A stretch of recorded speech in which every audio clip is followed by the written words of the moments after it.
안녕하세요. 소개해놨어요? 네, 반갑습니다. 인물주사님. 오늘은 막간을 이용해서 인사를 했어요. 오늘은 시대의 소망 50장 함정 가운데서 요한복음 7장과 8장에 나오는 내용의 말씀입니다. 우선 성경 본문을 한번 읽어보겠습니다. 오늘 본문이 많이 길어서 뒷부분만 좀 읽겠습니다. 요한복음 7장 40절부터 나오는 말씀입니다. 이 말씀을 들은 무리 중에서 어떤 사람은 이 사람이 참으로 그 선지자라 하며 어떤 사람은 그리스도라 하며 어떤 사람은 그리스도가 어찌 갈릴리에서 나오겠느냐. 성경에 이르기를 그리스도는 다윗의 씨로 또 다윗이 살던 마을 베들레헴에서 나오리라 하지 아니하였느냐 하며 예수로 말미암아 무리 중에서 쟁론이 되니 그 중에는 그를 잡고자 하는 자들도 있으나 손을 대는 자가 없었더라. 아랫사람들이 제사장들과 바리새인들에게로 오니 그들이 묻되 어찌하여 잡아오지 아니하였느냐. 아랫사람들이 대답하되 그 사람이 말하는 것처럼 말한 사람은 이때까지 없었나이다 하니 바리새인들이 대답하되 너희도 미혹되었느냐. 당국자들이나 바리새인 중에 그를 믿는 자가 있느냐? 율법을 알지 못하는 이 무리는 저주를 받은 자로다. 그 중에 한 사람 곧 전에 예수께 왔던 니고데모가 그들에게 말하되 우리 율법은 사람의 말을 듣고 그 행한 것을 알기 전에 심판하느냐? 그들이 대답하여 이르되 너도 갈릴리에서 왔느냐? 찾아보라 갈릴리에서는 선지자가 나지 못하느니라 하였더라. 다 각각 집으로 들어갔고 8장입니다. 예수는 감난산으로 가시니라. 아침에 다시 성전으로 들어오시니 백성이 다 나오는지라 앉으사 그들을 가르치시더니 서기관들과 바리새인들이 음행 중에 잡힌 여자를 끌고 와서 가운데 세우고 예수께 말하되 선생이여 이 여자가 간음하다가 현장에서 잡혔나이다. 모세는 율법에 이러한 여자를 돌로 치라 명하였거니와 선생은 어떻게 말하겠나이까? 그들이 이렇게 말함은 고발할 조건을 얻고자 하여 예수를 시험함이더라. 예수께서 몸을 굽히사 손가락으로 땅에 쓰시니 그들이 묻기를 마지 아니하는지라. 이에 일어나 이르시되 너희 중에 죄 없는 자가 먼저 돌로 치라 하시고 다시 몸을 굽혀 손가락으로 땅에 쓰시니 그들이 이 말씀을 듣고 양심의 가책을 느껴 어른으로 시작하여 젊은이까지 하나씩 하나씩 나가고 오직 예수와 그 가운데 섰는 여자만 남았더라. 예수께서 일어나사 여자 외에 아무도 없는 것을 보시고 이르시되 여자여 너를 고발하던 그들이 어디 있느냐 너를 정죄한 자가 없느냐. 대답하되 주여 없나이다. 예수께서 이르시되 나도 너를 정죄하지 아니하노니 가서 다시는 죄를 범하지 말라 하시니라. 아멘. 그 본문을 중심으로 해서 몇 가지 질문을 한번 만들어 보았습니다. 유대인들이 예수님께 권한을 묻죠. 네가 어떤 권한으로 이렇게 말씀을 전하느냐 그랬습니다. 복음을 전할 권한은 어떤 사람에게 누구에게 있는 것일까요? 참 선생과 기만자를 구별할 수 있는 시금성은 무엇일까요? 예수님께서는 진리를 소개하실 때에 그저 이론적인 사실을 말씀하시는 것이 아니라 정말 예수님이 원하시는 것은 생명, 구원에 이르는 진리를 말씀하셨습니다. 그래서 백성들이 이 교훈을 통하여 구원에 이르고 생명에 이르기를 간절히 원하셨는데 우리가 어떻게 하면 구원에 이르는 진리를 경험할 수 있을까요? 4번 간음하는 현장에서 체포된 여인을 주님께 데려온 목적은 무엇이었습니까? 예수님께서는 죄인들을 어떻게 대하시는가요? 그런 질문을 한번 뽑아보았습니다. 우리 김원재 자매는 이번 교과를 통하여서 어떤 부분에서 가장 큰 은혜를 받았습니까? 한번 교과의 흐름이나 또 본인이 느낀 은혜를 한번 얘기해 보시죠.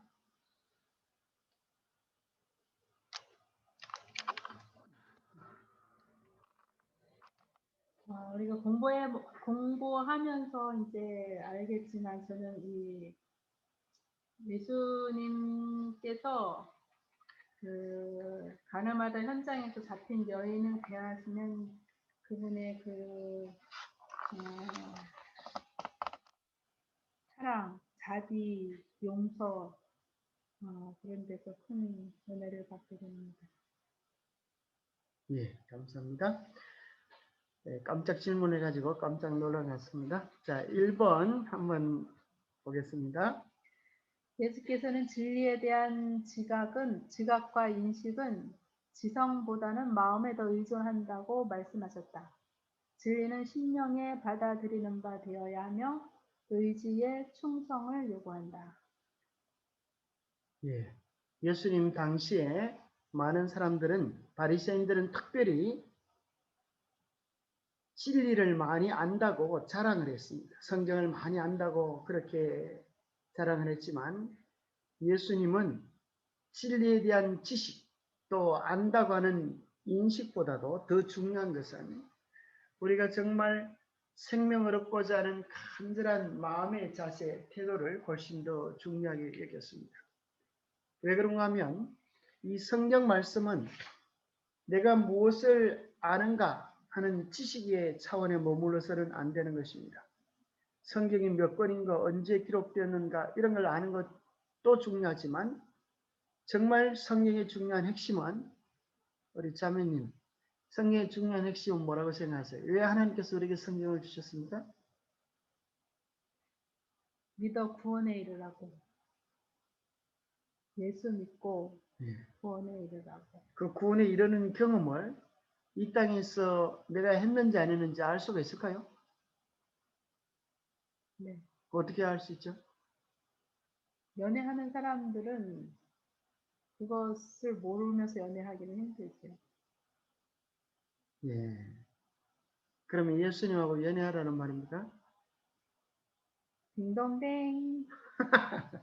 요한복음 17장 3절에 보면 영생은 곧 유일하신 참 하나님과 그가 보내신 자 예수 그리스도를 아는 것이라고 하셨습니다. 이 아는 것이라고 하는 것은 이론이나 지식을 이야기하는 것이 아니라 마치 연인들이 서로 알아가는 것처럼 실제적인 경험을 이야기하는 것입니다. 그래서 우리는 성경 속에서 예수 그리스도를 만나고 말씀을 통하여 예수님을 만날 때에 그 설레임과 기쁨과 감동들이 우리의 삶에 함께하는 것입니다.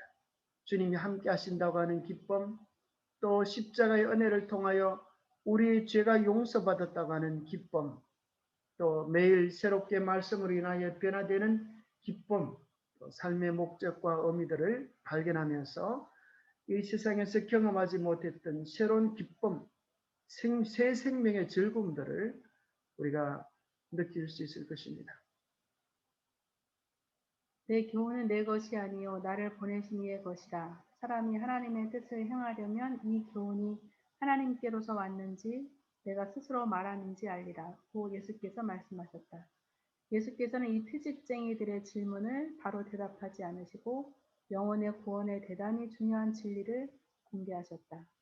예, 여기 보면 그 당시 교회 지도자들이 무슨 권세로 이런 것을 가르치느냐 그렇게 힐문했습니다.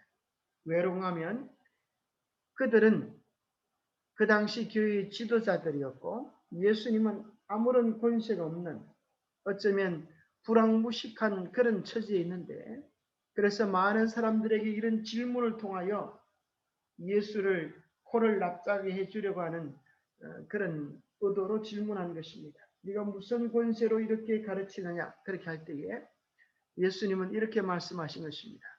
내 교훈은 내 것이 아니요 나를 보내신 이의 것입니다.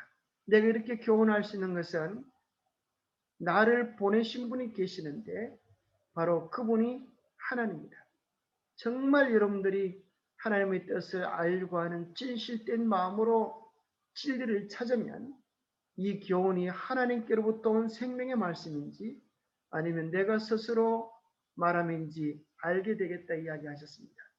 자, 여기서 굉장히 중요한 얘기를 예수님이 하고 계시는데요. 이 세상에는 모든 교훈은 알고 보면 결국 둘 중 하나일 것 같아요. 그죠? 하나님께로부터 온 교훈이든지 아니면 또 어떤 교훈이 될까요? 마귀로부터 온 교훈. 무섭죠. 그래서 예수님은 분명히 이것을 얘기하면서 상대적으로 그런 것을 깔고 하시는 것 같아요. 내 교훈은 내 것이 아니요 나를 보내신 이의 것이니라. 하나님께로부터 온 교훈, 그것은 곧 생명에 이르는 진리이고 반대로 마귀에게로부터 온 교훈은 성경을 많이 인용하고 설명한다 할지라도 그것이 우리에게 구원을 줄 수 없는 거짓 이론과 지식과 무거운 부담만 그 당시 많은 교인들에게 준 그런 결과를 거두어왔습니다. 그렇다고 하면 우리가 어떻게 생명에 이르는 진리인지 아닌지를 분별할 수 있을까요? 저는 이렇게 이야기합니다. 만약 진리가 오로지 이성에만 제시될 수 있다면 자만심은 진리를 받아들이는데 아무런 장애가 되지 않을 것이다. 그러나 진리는 마음에서의 은혜의 역사를 통하여 받아들여져야 한다. 예, 진리라는 것이 내가 얼마나 많이 아는가 하는 그런 이성, 여기에만 좌우된다면 내가 이만큼 알기 때문에 우리는 얼마든지 자만할 수 있는 그런 처지에 이를 수가 있지만은 진리는 그런 것이 아니라고 하는 것입니다. 첫 번째는 진리는 마음에서의 은혜의 역사를 통해서만 받아들여진다고 했습니다. 어떻게 마음에서 은혜의 역사를 우리가 경험할 수 있겠습니까? 그래서 이게 굉장히 중요한 얘기 같은데요. 예. 영혼의 구원에 대단히 중요한 진리가 이제 예수님이 공개하신 건데, 그러니까 그 말씀을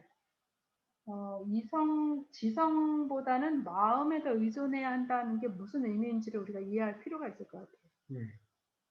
그러니까 지성과 마음 이게 무슨 차이인가? 지성으로 말씀을 받는 것과 마음으로 말씀을 받는 것이 무슨 차이인가? 그것이 이렇게 이해하면 쉬울 것 같아요. 예를 들어서 수학을 가르치려면 또 음악 선생님이 되려면 아무나 그것을 마음으로 받는다고 해서 그렇게 할 수는 없지요. 그래서 이제 그 수학 선생님이 되려든지 음악 선생님이 되려면 그것을 전문적으로 공부를 해서 이제 자격증을 따야 되지. 초등학교 교사, 중고등학교 교사. 그런데 그런 것들은 지성으로만 익혀도 자격증을 얻을 수 있는 거죠. 그런데 하나님의 말씀 진리는 누구든지 원하면 받을 수 있고 가르칠 수 있다고 하는 의미인 것 같아요. 그런가요? 예, 그렇죠. 그래서 어떤 학문이, 그죠? 내가 학자적인 권위, 그것이 우리에게 구원을 주는 것이 아니고, 이 구원의 진리는 마음으로 경험하는 것이고, 몸으로 경험하는 것이고, 생활 속에서 경험하는 거라는 거예요. 마치 이론이라고 하는 것은 식물이 시들시들할 때에 물을 주면 살아날 수 있다. 이것이 이론이에요. 그러면 생명은 뭔가? 실제로 물을 주는 것이에요. 그리고 식물이 살아나는 것을 경험하는 것이라고 생각합니다. 그래서 아무리 식물에다가 물을 주면 살아난다는 걸 알아도 실제 물을 주는 경험이 없으면 식물이 시들시들해질 수밖에 없습니다. 그래서 우리가 정말 생명을 갈구하는 마음으로 주님을 찾을 때 우리의 마음에 성령이 역사하여 주셔서 우리가 어떤 형편이 있는지를 깨닫게 하시고 주님을 찾게 하시고 붙잡게 하셔서 실제적인 우리의 삶에서 그 경험을 할 수 있다고 하는 것입니다. 은혜의 역사가 성령의 역사네요. 그렇죠. 그러니까 예. 그것을 받아들이는 것은 하나님의 성령께서 보여주시는 모든 죄악을 버리는 데 달려있다. 아무리 큰 진리의 지식을 받아들인다 할지라도 그가 마음문을 열어서 진리를 받아들이고 진리의 원칙에 반대되는 모든 습관과 행동을 양심적으로 벗어버리지 않는 한 그것은 그에게 아무런 유익도 되지 않음이 밝혀질 것이다. 2번 문제네요. 예. 예, 이번 문제와 이게 전체적인 문맥상에서 연결이 되어 있어서 같이 기록을 했습니다. 그래서 결국 1번 문제와 2번 문제가 이제 연결되어지는데, 그럼 어떻게 하면 생명에 이르는 진리를 경험할 수 있을 것인가? 거기에 대한 답입니다. 그죠? 성령께서 우리 안에 역사하시면 그저 진리를 이론적으로 아는 것이 아니라 죄악을 버리는 경험에 이른다는 것입니다.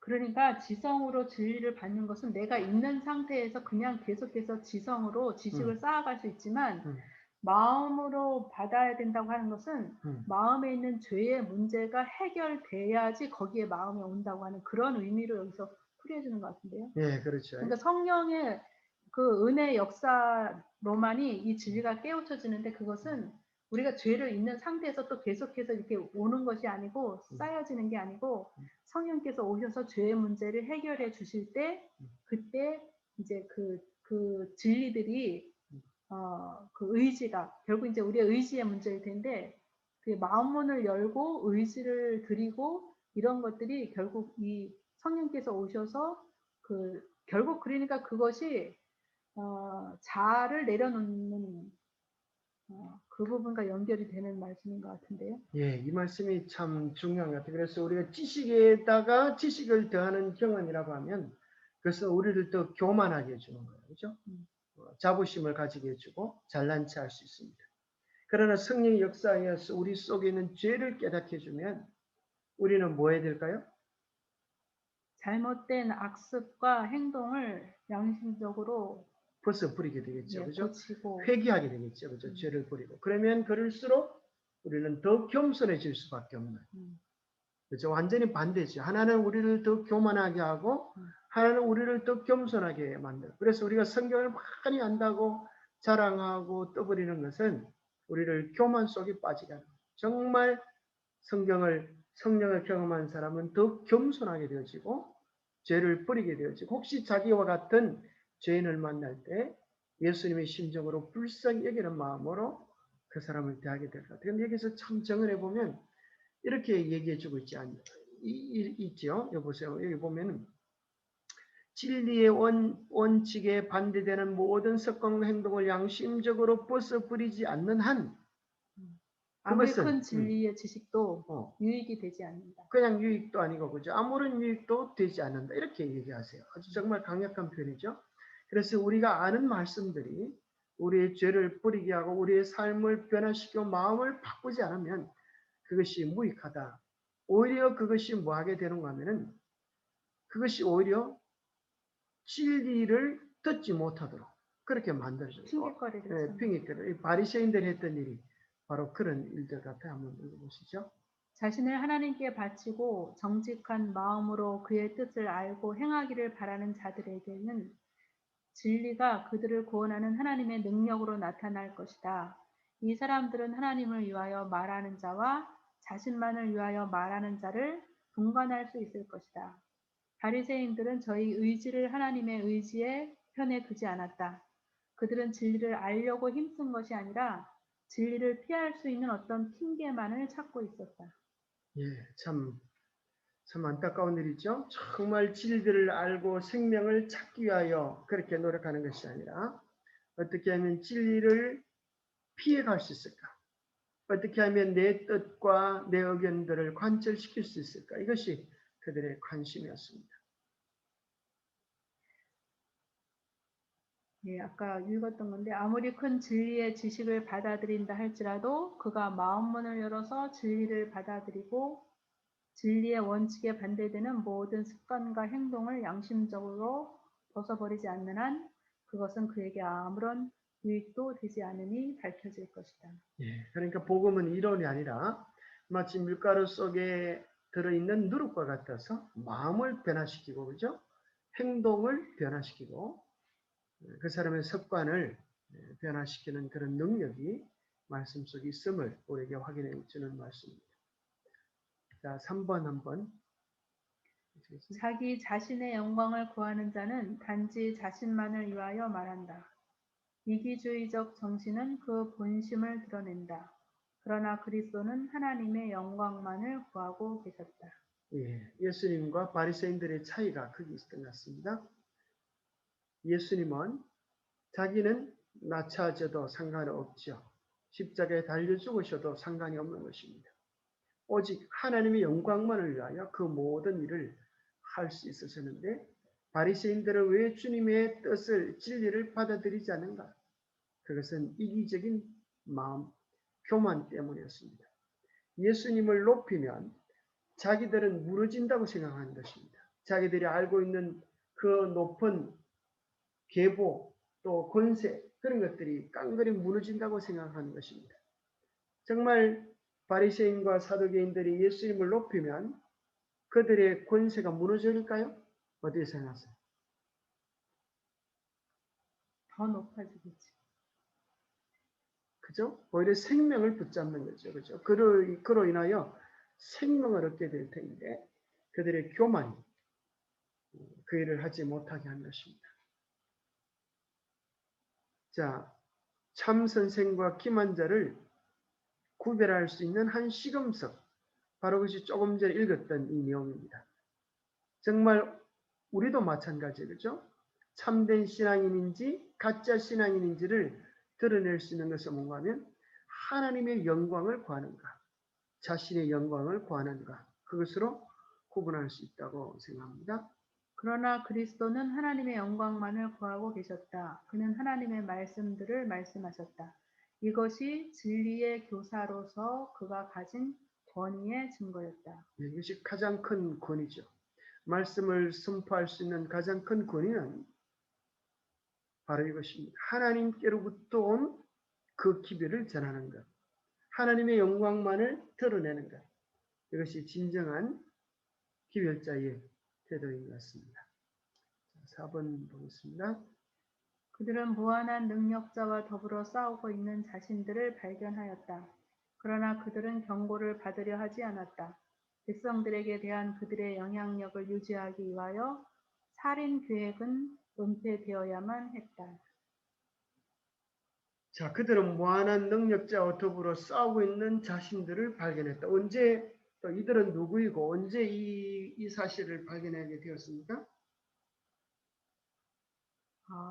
아직 저는 앞에 부분에 대해서 이해가 정리를 좀 더 하고 싶은데요. 예. 근데 그 제사장과 율법사들이 예수님을 함정에 빠뜨리든지 폭력으로 그분을 제지시키든지 아니면 그분이 갈릴리에서 온 천한 사람이라고 그렇게 해서 그분의 이제 그 활동을 중지시키려고 이제 그 네가 무슨 권세로 이렇게 하느냐 그것으로 가지고 이제 너는 아무 학력도 없고 무슨 배경도 없고 집안도 그렇고 그런데 네가 도대체 그렇게 말할 때 예수님께서 이제 그 말씀을 하시잖아요. 그 말하는 사람이 자기 영광을 구하고 하나님의 영광을 구하는 그 얘기를 하면서 그것이 이제 하나님께서 주신 권위라고 얘기하잖아요. 예, 예. 근데 이제 그것이 무슨 의미냐 하면 그 보통 이제 사람들이 자기 영광을 구한다고 하는 게 나는 이런 자격증이 있다. 나는 이런 대학 나왔다. 나는 무슨 박사다. 이런 어떤 그 타이틀을 가진 사람들은 그것을 가지고 이제 계속 자기가 이만큼 많이 연구했고 공부했고 이렇게 그랬다고 하는 것에 대해서 자기 얘기를 하잖아요. 근데 이제 예수님은 그런 것에 대해서 전혀 나는 어디 학교를 나왔고 무슨 박사 학위가 있고 뭐 어떤 랍비들한테 배웠고 이런 거 하나도 없이 오직 하나님의 말씀만을 증거함으로 자기가 하나님께서 보내신 자인 줄을 그 말씀의 권위로 드러내시는. 그러니까 이런 자격증 있는 사람은 계속해서 자기의 자격증 자랑이나 자기의 지식을 자랑하는 이제 그런 쪽으로 자기 자신만을 얘기하지만 예수님은 하나님께서 자기에게 권위를 주셨기 때문에 그 하나님을 높이고 하나님의 말씀을 증거하는 쪽으로 자기의 권위를 내세우는. 그런데 중요한 거는 듣는 사람들이 그걸 분간할 수 있다는 거예요. 듣는 사람들이요? 듣는 사람들이 여기 보면 진리를 알려고 힘쓰는 아니야 여기 보면 이 사람들은 하나님을 위하여 말하는 자와 자신만을 위하여 말하는 자를 분간할 수 있을 것이다. 그러니까 자격증 가진 사람들은 자꾸 자기 자격증 얘기하면서 자기 자랑하는 일에 그런 이야기들이 많아지고 또 뭐죠? 하나님이 보내신 자는 하나님의 말씀과 그분의 나라를 그분의 권위를 자꾸 얘기하기 때문에 듣는 사람들이 분간해야 된다는 거예요. 저 사람 자격증 가지고 자기 자랑하는 건지 저 사람이 진짜 하나님의 진리의 복음을 외치는지를 분간할 수 있다는 거예요. 그렇죠. 예, 우리가 말씀을 들을 때에 오늘 아마 그런 것 같아요. 우리가 유튜브 시대이기 때문에 우리 어떤 설교든지 어떤 말씀이든지 들을 수 있습니다. 그래 다양한 설교를 들은 것 속에 우리가 그 이야기 속에 정말 생명이 있는지 하나님께로부터 온 기별이 있는지 아니면 자기가 지어낸 세상적인 이야기인지 그런 것들을 우리가 예민한 영적 감각으로 기도하면서 이렇게 분별할 수 있어야 되겠습니다. 그래서 요한복음에 우리 주님 말씀하시기를 내 양은 내 음성을 들으며 그랬어요. 주의 음성을 들을 수 있어야 되겠습니다. 그래서 양이 다 능력이 없습니다. 자기를 방어할 수 있는 능력도 없고 다른 짐승을 공격할 수 있는 능력도 없고 싸움도 잘 못하는데 양이 할 수 있는 딱 한 가지 능력이 있다면 그게 무슨 능력일까요? 목자의 음성을 구분할 수 있다는 거예요. 실제적으로 이제 가짜 목자가 기자가 목자의 옷을 입고 목자의 목소리를 흉내내면서 부르니까 어떻게 됐을까요? 양이 그걸 알고 따라가지 않는다는 것입니다. 그래서 우리가 정말 진리를 사랑하면 정말 예수님을 닮고 그 뜻을 따라하기 원하면 세상의 것들이 아무리 달콤하게 미혹해도 우리가 그 속에 생명이 없음을 분명히 이해할 수 있게 되어집니다. 그래서 데살로니가서에 보면 미혹되는 사람들을 이야기하면서 진리가 그 속에 없으므로 진리의 사랑을 받지 못하여서 미혹된다고 말씀하셨습니다. 우리가 정말 바른 진리, 예수님께서 전해주신 자기 굴복의 진리, 그것을 깨달으면 자기를 부추겨 세우는 거짓 속임수에 우리가 넘어가지 않게 될 것입니다. 여기 4번에 그들은 무한한 능력자와 더불어 싸우고 있는 자신들을 발견하였다. 그래서 그들은 누구지요? 그들은 이 책 162페이지에 보면은 그들은 바로 그 앞에 나와 있던 그 당시 종교 지도자들이라고 이해할 수 있을 것 같습니다. 예, 그 이제 랍비들에게 그렇게 이야기하죠. 랍비들에게 예수님께서 뭐라고 말씀하셨냐면 모세가 너희에게 율법을 주지 아니하였느냐? 너희 중에 율법을 지키는 자가 없도다. 예, 여기 나오죠? 예, 너희가 어찌하여 나를 죽이려 하느냐고 예수께서 말씀하셨는데 그 말씀이 랍비들이 들었을 때 자신들의 멸망의 구덩이를 나타내 보였고 공포에 휩싸였지만 그러면서 이제 그들이 무한한 능력자와 더불어 싸우고 있는 자신을 발견하였다 이렇게 이어지는 것을 보게 됩니다. 그러나 그들은 경고를 받으려 하지 않고 백성들에 대한 그들의 영향력을 유지하기 위하여 살인 계획은 은폐되어야 했다 이렇게. 예, 여기 그것들을 읽으면 될 것 같아요. 다시 한번 정리하는 차원에서 한번 읽어보세요. 예수께서는 그들의 마음을 읽을 수 있음을 보이심으로 당신이 신성을 가지셨다는 증거를 랍비들에게 보여주셨다. 베데스다에서 병 고치심을 본 이후로 그들은 예수를 죽이려고 음모해 왔었다. 이렇게 하여 그들은 자신들이 수호하고 있다고 공언하는 율법을 스스로 범하고 있었다. 모세가 너희에게 율법을 주지 아니하였느냐? 너희 중에 율법을 지키는 자가 없도다. 너희가 어찌하여 나를 죽이려 하느냐고 예수께서는 말씀하셨다. 그러니까 모세가 준 율법 중에 살인하지 말지니라고 하는 그 법을 지금 이들이 예수를 죽이려고 하는 것 속에서 범하고 있는 거네요. 예, 그렇죠. 그래서 그들의 마음 속에 있는 계획들을 예수님이 아시고 이렇게 이야기해 주셨을 때 그들이 정언해 보면 참 놀라운 표현이 나오는데요. 아까 조금 전에 설명하셨지만은 빠른 섬광처럼 이 말은 랍비들에게 그들이 뛰어들어가려고 하던 멸망의 구덩이를 나타내 보여주었다 그랬어요. 그래서 그들이 가지고 있는 영적 상태가 무엇인지 그것을 나타내 보여주는 지금 그들이 뛰어들려고 하는 멸망의 구덩이를 예수님이 보여주신 것입니다. 바로 그것은 미움과 살인, 정오의 구덩이죠. 그래서 그들이 예수님의 질문을 피하기 위하여 이렇게 말하죠. 당신이 귀신 들렸도다. 누가 당신을 죽이려 하나이까? 사실 자기들이 예수님을 죽이려고 계획을 세워놓고 자기들의 마음이 들키자 그것을 시치미를 떼면서 예수님을 향하여 도리어 뭐라 그래요? 당신이 귀신 들렸도다. 누가 당신을 죽이려 합니까? 이 말은 어떤 뜻이 있다고 생각하십니까? 어떻게 해요? 그들이 했던 말이 맞는 말입니까? 예수님을 향하여 귀신 들렸도다. 그렇게 이야기하죠. 오히려 그것은 그들의 영적 주소를 드러내는 것 같죠. 그들의 마음속에 미움과 시기와 다툼이 있는 것은 그들 속에 악한 영이 있음을 증거해 주는 단적인 표현입니다. 마치 다윗이 죄를 짓고 나단 선지자가 찾아왔을 때 자기도 모르는 사이 은연중에 그죠?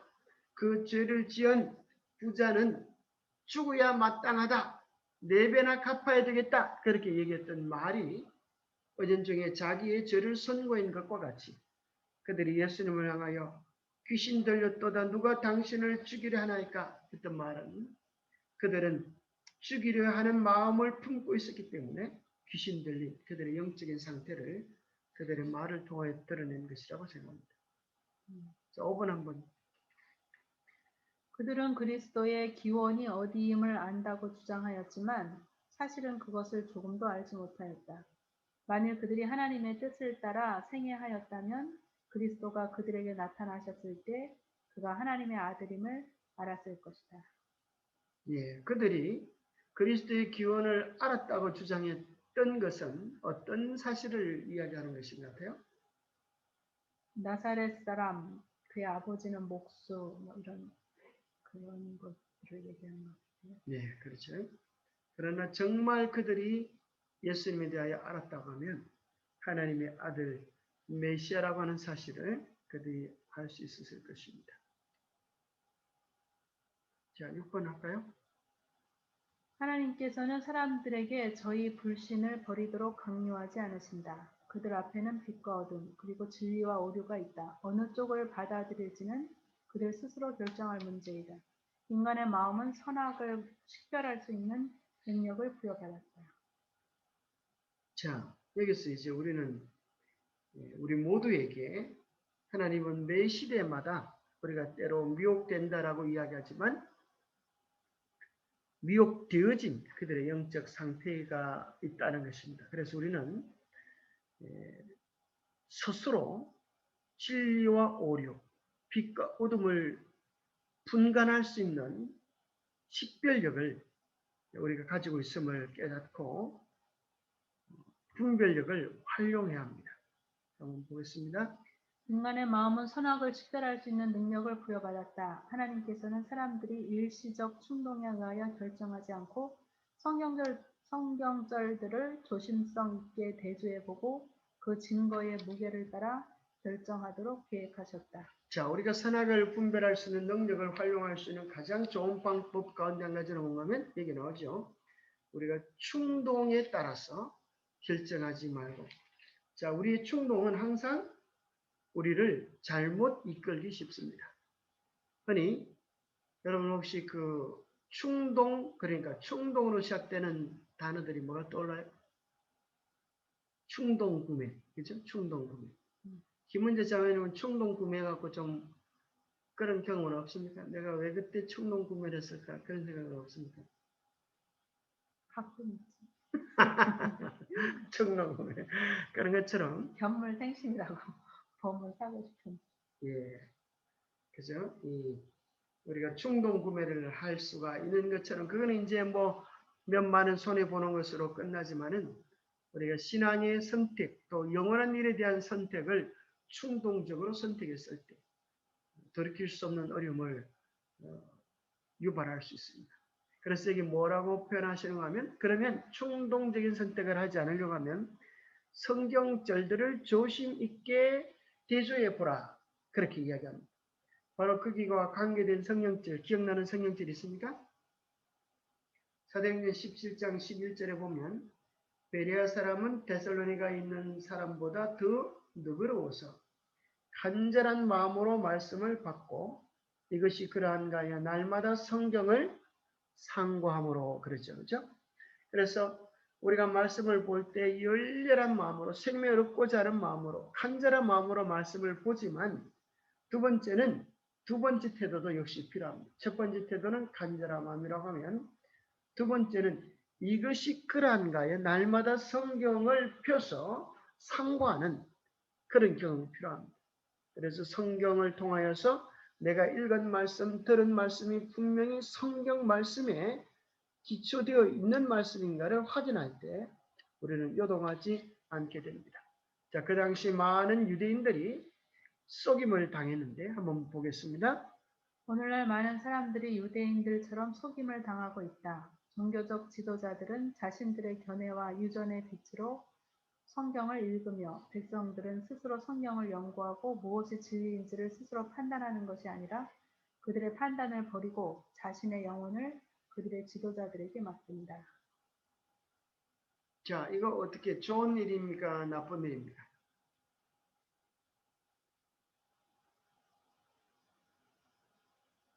구원에 관한 문제는 누구에게 맡길 것이 아니고 중요한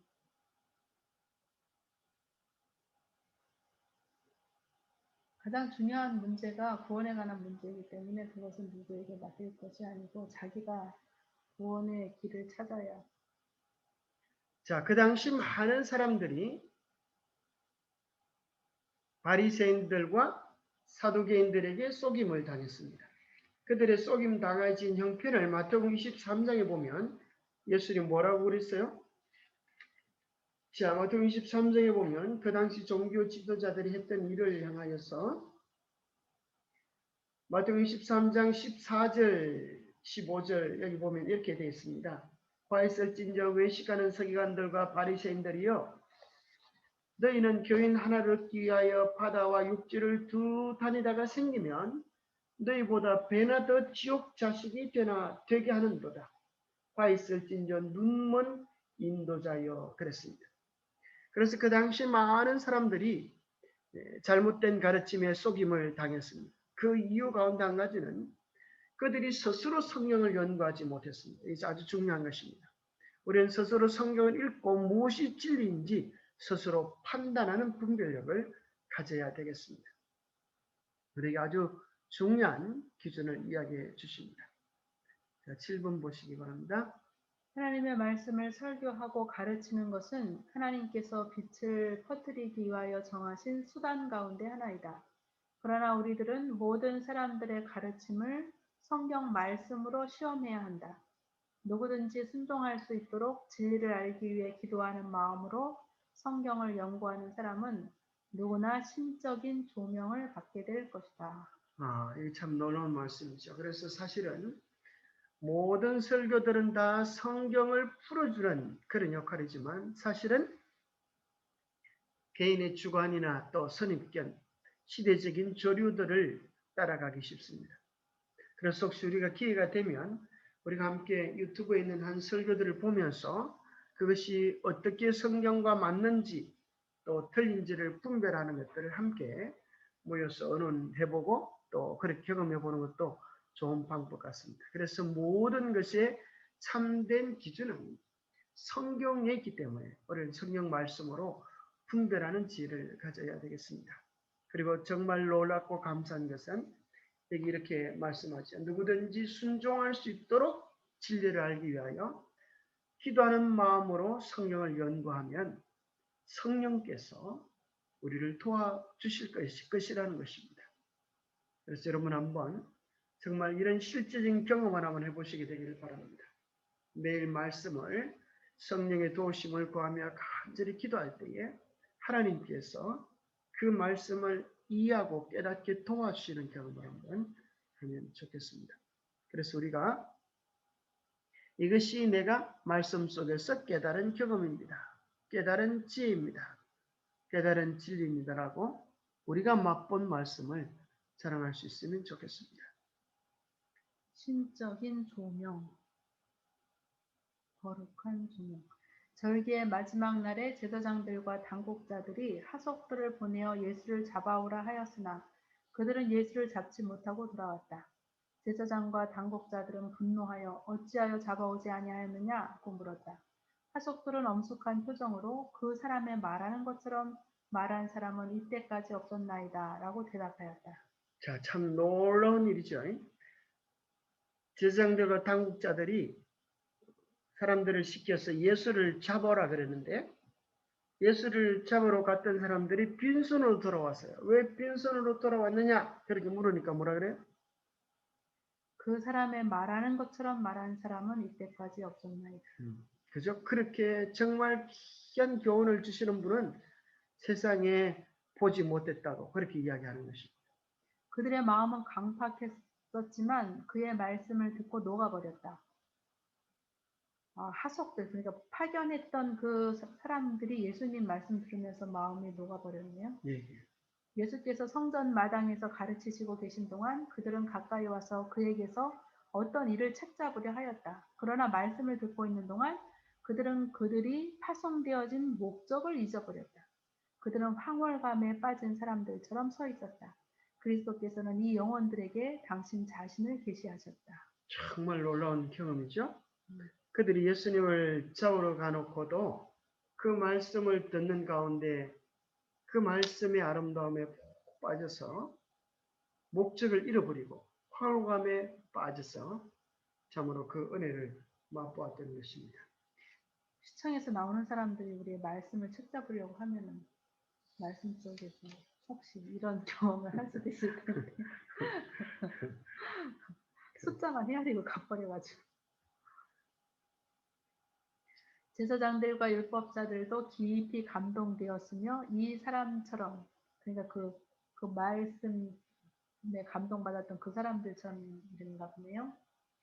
이 사람처럼 말하는 사람은 이때까지 없었다는 생각이 힘있게 그들에게 밀려왔다. 그러나 그들은 성령의 깨우치심을 짓눌러 없애버렸다. 이제 그들은 율법을 집행하는 관리들까지도 그 미운 갈릴리 사람의 영향을 받게 되는데 분노하여 너희도 미혹되었느냐? 당국자들이나 바리새인 중에 그를 믿는 이가 있느냐? 율법을 알지 못하는 이 무리는 저주를 받은 자로다. 예, 사실은 이 제사장과 율법사들도 그의 하속들이 경험했던 그런 감동을 받았다고 그러네요. 그죠? 근데 왜 그들이 이렇게 예수님께 대하여 등을 돌리는 지경에까지 빠지게 되었습니까? 성령의 깨우치심을 짓눌러 버렸기 때문에. 그렇죠? 성령을 기억하고 자기들의 잃어버릴 교권의 중요성을 그들이 생각해 버린 것입니다. 그래서 그들은 이야기하기를 너희도 미혹되었느냐. 자, 여기서 그들이 가지고 있던 선악의 기준, 진리의 기준이 이것이죠. 무엇인지 우리가 보게 되는데 당국자들이나 바리새인들 중에 그를 믿는 이가 있느냐? 이것이 그들의 기준입니다. 얼마나 많은 신학자들이 또 지도자들이 예수를 구주로 시인하는가? 이것은 그때나 지금이나 마찬가지죠. 얼마나 많은 학자들이 안식일을 토일이라고 그러더냐? 이렇게 이야기를 하는 것과 같습니다. 8번요. 8번. 대중은 진리를 받아들이는 자들의 수효로 진리를 평가한다. 사람들은 그리스도께서 계시던 시대처럼 오늘날도 진정한 경건을 좋아하지 않는다. 정말 중요한 것은 이론이나 수요가 아니라 경건의 능력, 예수 그리스도를 전적으로 경험하는 것입니다. 어떠한 목적에서 이런 문제를 그에게 가져오게 되었는지 예수께서는 잘 알고 계셨다. 예수께서는 당신 앞에 있는 모든 사람들의 마음을 읽으시고 그들의 품성과 생애의 어떠함을 아셨다. 예, 요거는 이제 어떤 문제를 이렇게 이야기하고 계시죠? 현장에서 간음하다가 잡혀온 여인. 예, 그들이 왜 현장에서 간음한 여인을 예수님 앞에 잡아왔나요? 예수님을 공경에 빠뜨리려고. 자, 그 공경의 내용은 무엇입니까? 소위 정의의 아니, 요거 말고 설명을 해보세요. 요거 그 후에. 예수를 해야 할 함정을 만들기 위함이었는데 그래서 이 여인을 죄짓게 했는데 만약에 이제 예수님께서 그 여인을 돌로 쳐라 그러면 로마의 법을 어기는 것이고 예수께서 모세의 율법을 어기는 거예요. 돌로 쳐라 하면은 로마의 율법을 어기는 것이고 용서한다고 하면 모세의 율법을 어기는 것이고.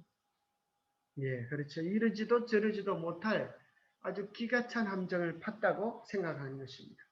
그래서 그들은 자기들의 목적을 위하여서 예수님을, 이 여인을 죄를 짓게 한 것입니다. 아마 돈을 가지고 매수했을지 모르겠어요. 그래서 만약에 율법을 돌로 치라 그러면 로마인들에게 사형권이 있는데 로마인들에게 묻지 않고 여인을 죽게 했으니까 로마인의 법에 걸리고 치지 말라고 하면 모세의 법에 걸리는 함정에 밀어넣은 거죠. 소위 정의의 수호자들이라는 이들이 예수를 해야 할 함정을 만들기 위하여 이 여인을 죄짓게 했던 것이다. 예수께서는 그들의 질문을 들은 척도 하지 않으시고 몸을 굽혀 시선을 땅에 고정시키시고 흙에다 글씨를 쓰기 시작하셨다. 예수께서 지체하시고 무관심하신 듯함에 참을 수 없이 된 고소자들은 그 문제에 관심을 기울이시도록 강력하게 촉구하면서 더욱 가까이 다가갔다. 그러나 그들의 시선이 예수의 시선을 따라 땅바닥으로 쏠렸을 때 그들의 안색은 변하였다. 그들 앞에 그려져 있는 것은 그들 자신들의 생애의 숨은 죄의 비밀들이었다. 바라보고 있던 백성들은 그들의 표정이 갑자기 변하는 것을 보자 무엇 때문에 그처럼 놀라고 부끄럽게 생각하는지 알기 위하여 밀어 제치며 앞으로 나갔다. 자, 이때 이 사람들이 얼마나 놀랐을까요? 그죠? 예수님이 땅바닥에 무슨 글자를 적나? 그렇게 생각하면서 이제 땅바닥에 글을 보았을 때에 거기서 뭘 발견했습니까? 자신의 생애에 숨겨진 비밀들. 그죠? 자기들은 손에 돌을 들고 그 여자를 쳐서 죽이려고 했습니다. 근데 그들은 뭘 발견하게 되는가 하면 정말 죽어 마땅한 죄인들이 바로 자기 자신들임을 발견한 것입니다. 그래서 깜짝 놀라서 그들은 도망을 쳐버린 것입니다. 율법을 존중한다는 그들의 모든 공언에도 불구하고 랍비들은 여인을 고소하기 위하여 데려옴으로 율법의 규정을 무시하고 있었다. 그 여자를 고소할 의무는 남편에게 있었으며 범죄한 상대방도 똑같이 처벌을 받아야 하였다. 고소자들의 행동은 완전히 월권이었다. 예, 참 고수자들이 여러 가지로 사실은 문제가 많죠. 사람들을 예수님을 함정에 빠뜨리려고 하는 그런 나쁜 생각들 때문에 그들은 모세의 율법의 규정도 어겨버리고 또 한 여인을 완전히 파멸로 몰아붙이는 그런 짓을 했습니다. 이제 거룩함을 가장하던 그들의 의복은 찢겨진 채 그들은 무한히 순결하신 분 앞에서 정죄를 받고 서 있었다. 그들은 그들의 생애에 숨은 죄악이 무리들 앞에 공개될까 봐 두려워 떨면서 머리를 숙이고 눈을 땅에 떨어뜨린 채 한 사람 한 사람 그들의 희생자와 동정하시는 구주를 남겨두고 슬금슬금 도망쳐버렸다. 예수께서는 일어나셔서 여인을 보고 말씀하셨다. 여자여, 너를 고소하던 그들이 어디 있느냐? 너를 정죄한 자가 없느냐? 그가 대답하되 주여 없나이다. 예수께서 가라사대 나도 너를 정죄하지 아니하노니 가서 다시는 죄를 범하지 말라. 그 여인은 두려워 떨면서 예수 앞에 서 있었다. 이것은 그에게 순결과 평화의 생애, 하나님께 봉사하기 위하여 바쳐진 새 생애의 시작이 되었다. 이 타락한 영혼을 구원하기 위하여 예수께서는 가장 흉악한 육체적 질병을 고칠 때보다도 더 큰 이적을 행하셨다. 예수께서는 영원한 죽음에 이르는 영적 질병을 고치셨다. 이 회개한 여인은 예수를 가장 신실히 따른 사람들 중에 하나가 되었다. 자기 희생적 사랑과 헌신으로 그는 예수의 용서하여 주신 은혜에 보답하였다. 자, 용서해 주신 은혜에 보답하였다는 것은 어떤 경험을 얘기할까요? 바로 이 여인이 어떤 여인 같아요? 이 여인을 용서하시고 고상한 생애를 하도록 격려하신 이 일 가운데서 예수의 성품은 완전한 의의 아름다움으로 빛났다. 예수께서는 죄를 가볍게 하시거나 죄책감을 경감시키지 않으시는 동시에 정죄하려 들지 않으시고 구원하려고 노력하신다. 세상은 이 곁길로 나아간 여인에게 멸시와 조롱밖에는 주지 않았지만 예수께서는 위안과 희망의 말씀을 하셨다. 예, 정말 아름다운 장면이죠. 세상은 이 여인을 향하여 멸시와 조롱밖에는 주지 않았지만 예수께서는 언제나 위안과 희망의 말씀, 세상은 이 여인을 비난했지만 예수님은 이 여인을 구원하시고 새롭게 하시는 은혜를 베풀어 주셨습니다. 바로 예수님께 나아가면 누구든지 이와 같은 크신 은혜를 경험할 수 있습니다. 우리는 예수님의 놀라운 품성, 죄인들을 어떻게 대하시는지를 발견하게 됩니다. 사람들은 죄인은 사랑하면서도 죄인은 미워합니다. 그러나 우리 주님은 죄를 미워하시고 죄인 모두를 사랑하십니다. 이것이 모든 그리스도를 따르는 사람들이 품어야 할 정신입니다. 예, 잠깐 기도하겠습니다. 하나님 아버지, 우리의 마음에 무엇이 진리이며 무엇이 생명인지 깨닫기 위하여 성령의 음성에 순종하는 겸비한 마음이 필요하다고 말씀하셔서 감사합니다. 우리가 알고 있는 죄들을 버리고 주님께 온전히 속하여서 주님께서 주시는 하늘의 평강과 기쁨과 주와 동행함의 희락이 우리의 삶에 가득할 수 있도록 도와주시옵소서. 비록 우리가 가늠한 여인처럼 죄인이지만 주님께로 나오는 자를 결코 주님은 버리지 않으시고 비난하지 않으시고 멸시하지 않으시고 사랑과 용서와 자비로 받아주심을 인하여 감사합니다. 주님, 오늘도 우리를 귀하게 여기시고 사랑하시는 주님의 그 아름다움을 맛볼 수 있도록 하여 주시옵소서. 우리로 하여금 바리새인과 사두개인과 그 당시 어리석은 랍비의 위치에 머물러서 다른 사람을 정죄하고 판단하고 멸시하는 사단적 장소에 서지 않도록 우리의 마음속에 늘 겸비와 온유와 성령의 은혜를 더하여 주시옵소서.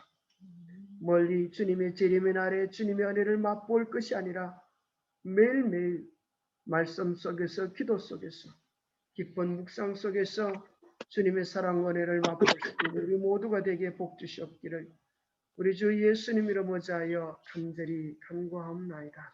아멘. 묵상으로 예배 마치겠습니다.